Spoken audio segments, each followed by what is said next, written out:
السلام علیکم ورحمۃ اللہ وبرکاتہ۔ نحمدہ ونصلی علی رسولہ الکریم، اما بعد فاعوذ باللہ من الشیطان الرجیم، بسم اللہ الرحمن الرحیم۔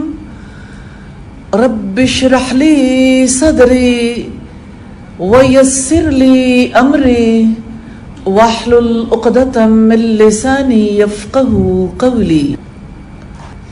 نبی صلی اللہ علیہ وسلم کی سیرت، آپ صلی اللہ علیہ وسلم کی سنت کے حوالے سے ہم کچھ اہم چیزیں دیکھ رہے تھے۔ وہ اسباق جو ہمیں رسول اللہ صلی اللہ علیہ وسلم کی سیرت سے ملتے ہیں، اس ریفرنس سے ہم نے پہلا اصول دیکھا تھا۔ کیا آپ مجھے بتائیں گے کہ ہم کیا بات دیکھ رہے تھے؟ جی، ہم اسوہ رسول کے حوالے سے دیکھ رہے تھے نا، لَقَدْ كَانَ لَكُمْ فِي رَسُولِ اللَّهِ أُسْوَةٌ حَسَنَةٌ، اور اس حوالے سے ہم نے یہ دیکھا تھا کہ اسوہ حسنہ خود بخود کسی کی زندگی میں در نہیں آئے گا۔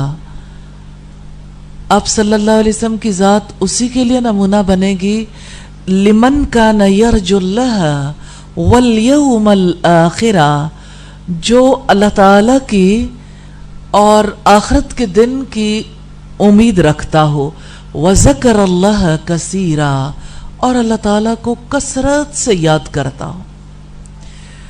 تو رسول اللہ صلی اللہ علیہ وسلم کے اسوہ کو پانے کے لیے، آپ جیسی زندگی گزارنے کے لیے یہ شرط عائد کی گئی۔ سوال یہ پیدا ہوتا ہے کیوں؟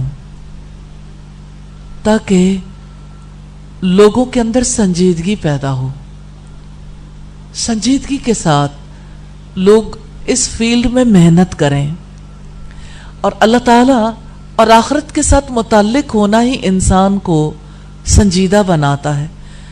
جب تک کوئی اللہ تعالیٰ کے ساتھ سنجیدہ نہ ہو، آخرت کے معاملے میں سنجیدہ نہ ہو، اس وقت تک اسوہ رسول کی طرف اس کی نگاہ بھی نہیں جا سکتی، اس کا دھیان بھی نہیں جا سکتا، اس کا ارادہ بھی نہیں ہو سکتا، عمل کرنا تو بہت دور کی بات ہے۔ اور ہم نے اس حوالے سے ایک حدیث دیکھی تھی کہ جو شخص اپنے مال کی حفاظت میں مارا جائے وہ شہید ہے، جو اپنے خون کی حفاظت میں جان دے دیتا ہے وہ شہید ہے، جو دین کی حفاظت میں مارا جائے وہ شہید ہے، جو گھر والوں کی حفاظت میں مارا جائے وہ شہید ہے۔ تو ہم نے یہ دیکھا تھا کہ یہ حدیث اصل میں لڑنے کے بارے میں نہیں ہے، حفاظت کے بارے میں، لیکن لوگ جب اسے لڑنے کے لیے جواز تلاش کرنا چاہتے ہیں تو اس حدیث کو نمونے کے طور پر پیش کرتے ہیں۔ بات یہ ہے کہ جہاں کہیں بھی کوئی چیز غیر محفوظ ہوتی ہے اور اس کے لیے اگر مومن سٹرگل کرتا ہے تو یہ سٹرگل اللہ تعالیٰ کے یہاں اس قدر زیادہ پسندیدہ ہے کہ اللہ تعالیٰ نے اتنا بڑا رتبہ دیا، شہادت کا رتبہ۔ تو یہ شہادت کا درجہ پانے سے متعلق ہے۔ تو اگر سنجیدگی کے ساتھ اس حدیث کو دیکھا جائے تو مال، جان، دین اور خاندان کے دفاع میں لڑنا اور مرنا اور حفاظت کرنا مطلوب تو ہے، لیکن نبی صلی اللہ علیہ وسلم کی زندگی میں اس سے برعکس مثالیں ہیں۔ آپ صلی اللہ علیہ وسلم نے صبر کرنے کا حکم دیا نا، جیسے ہم نے روایت دیکھی تھی حضرت صہیب کے حوالے سے، وہ اپنا مال، سارے کا سارا مال چھوڑ کر آ گئے، اور رسول اللہ نے فرمایا کہ صہیب نے نفع کا سودا کیا، نفع کی تجارت کی۔ تو اس لحاظ سے ہم دیکھتے ہیں کہ زیادہ برتر چیز کیا ہے؟ اللہ تعالیٰ کے دین کے لیے جب کام کرنا ممکن نہ رہے، جب دین پر عمل پیرا ہونا کسی علاقے میں ممکن نہ رہے، تو پھر مال لگا کر اور علاقہ چھوڑ کر اگر کسی ایسے جگہ پہ جا رہے ہیں جہاں پہ دین پہ عمل پیرا ہونا ممکن ہے تو مالی قربانی دے دینا افضل ہے، صبر کر جائیں مال پہ، اور صبر کر جائے اس بات پر کہ اللہ تعالیٰ کے دین پر عمل پیرا ہونے کے لیے کام کرنا ہے۔ تو حضرت صہیب کو اللہ تعالیٰ نے کامیاب کیا تھا، ناکام نہیں ہوئے تھے، حالانکہ ان کا مال چلا گیا، مال تو ان کے پاس نہیں تھا۔ اسی طرح سے ہم کچھ اور مثالیں دیکھیں گے نبی صلی اللہ علیہ وسلم کی سیرت کے حوالے سے، جیسے مکہ میں سیدنا عمار بن یاسر اور ان کے والدین غلام تھے۔ آپ جانتے ہیں کس قبیلے کے؟ بنو مخزوم کے، بنو مخزوم کے غلام تھے۔ یہ لوگ نبی صلی اللہ علیہ وسلم پر ایمان لائے تھے اور بنو مخزوم کو بے حد ناپسند تھا، اور بہت زیادہ وہ اس پر غصے میں تھے کہ آپ صلی اللہ علیہ وسلم پر ہمارے غلام کیوں ایمان لے آئے۔ اس کی سزا کے لیے وہ انہیں تپتی دوپہروں میں صحرا میں لے جاتے، تپتی ہوئی ریت پر لٹاتے تھے، پاؤں نہیں رکھا جاتا، تپتی ہوئی ریت پر لٹا کر انہیں سخت عذاب دیتے تھے، حتیٰ کہ سیدنا عمار بن یاسر کی والدہ کو انہوں نے قتل کر دیا۔ ابن ہشام نے اس واقعے کو نقل کرتے ہوئے لکھا ہے کہ نبی صلی اللہ علیہ وسلم جب ان کے پاس سے گزرتے اور ان سے کہتے اے آل یاسر صبر کرو، تمہارے لیے جنت کا وعدہ ہے، کہ آپ اگر اس مشکل کو برداشت کر گئے تو اللہ تعالیٰ اس کے نتیجے میں آپ کو جنت عطا فرمائے گا۔